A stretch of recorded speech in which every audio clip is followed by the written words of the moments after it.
बाबर आजम इतने बड़े प्लेयर्स हैं, 2015 से इंटरनेशनल क्रिकेट खेल रहे हैं, आज तक भारत के खिलाफ उनकी परफॉर्मेंस इतनी एक्स्ट्राऑर्डिनरी नहीं रही। क्या रीजन क्या समझ? अबाउट टाइम है, अबाउट टाइम कि अब करना है, अब करना है।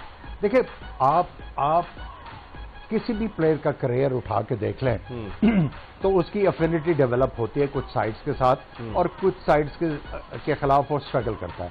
आप सचिन तेंदुलकर का भी रिकॉर्ड उठा के देख लें, ऑन एंड ऑफ पाकिस्तान के खिलाफ परफॉर्म करते थे, वरना उनको मुश्किल होती थी। लेकिन ये जो जिस तरीके से बाबर आजम की जो स्टंप विकेटें लगाई इन्होंने, जैसे वो आउट हुए, स्पिनर्स पे भी वो स्पिनर्स को बिल्कुल, देखिए ये जो आप रिप्ले दिखा रहे हैं ना, ये बड़ा टाइमली दिखा रहे हैं। अगर आप सारे डिसमिसल्स देखें, जब बाबर सामने खेलने की कोशिश कर रहे हैं तो उनका एल्बो देखें,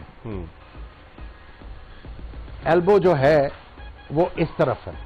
जब बैट्समैन ने सामने खेलना उसका हाई एल्बो होता है, तब जाके ये जो एल्बो हाई होगा तब आपका बल्ला सीधा आएगा।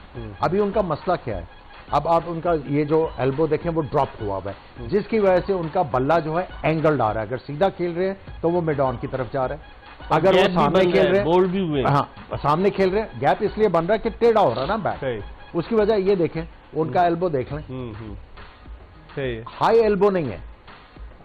रिस्ट और एल्बो जो है वो दोनों जो है सिंक में नहीं है। तो आप कोचिंग की तरफ क्यों नहीं जाते?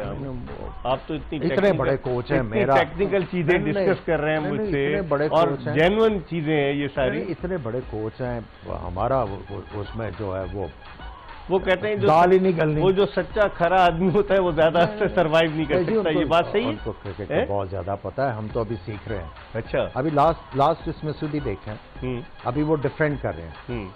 अब अगर सामने से दिखाएंगे ये वाला दोबारा से रिवाइंड करके, उनके सिर्फ एल्बो पे और ये बल्ले का रुख देखें किधर है, किधर जा रहा है। वो सीधा डिफेंड कर रहे हैं, बल्ले का फेस है मिड ऑन की तरफ, गैप तो बनेगा।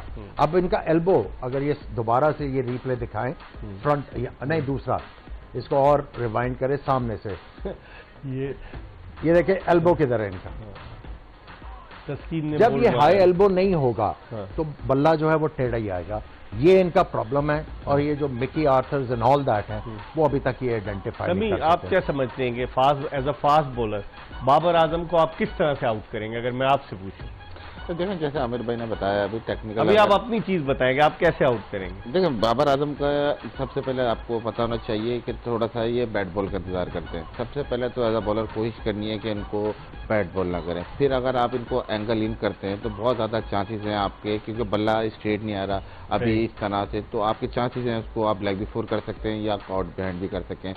फिर जो पर्सनली मैं समझता हूँ, क्योंकि Babar Azam as B defence solid नहीं है बाबर आजम? जी डिफेंस सॉलिड है, लेकिन बाजों का इतनी क्रिकेट खेल रहे होते हैं आप लोग, तो आपको छोटी मोटी जो टेक्निकल एरर है ये आपको नहीं आइडिया होता है। और कोचिंग स्टाफ की यही जिम्मेदारी होती है कि एवरीडे जब भी नए मैच में है तो अपनी टेक्निकल एस्पेक्ट पूरे करें। कोचिंग स्टाफ जो है इनका जो सबसे इंपॉर्टेंट काम है ना, क्योंकि प्लेयर जो है बैड हैबिट पिक करता है नेट्स में, ये नेट्स में काम करें इनका, कि नेट्स में गौर से प्लेयर को देखें कि क्या कर रहा है। अगर ये कोई गलती कर रहा है फौरन कहें कि यार ये गलत, आपको ये हैबिट बन जाएगी, इससे परे हटें आप।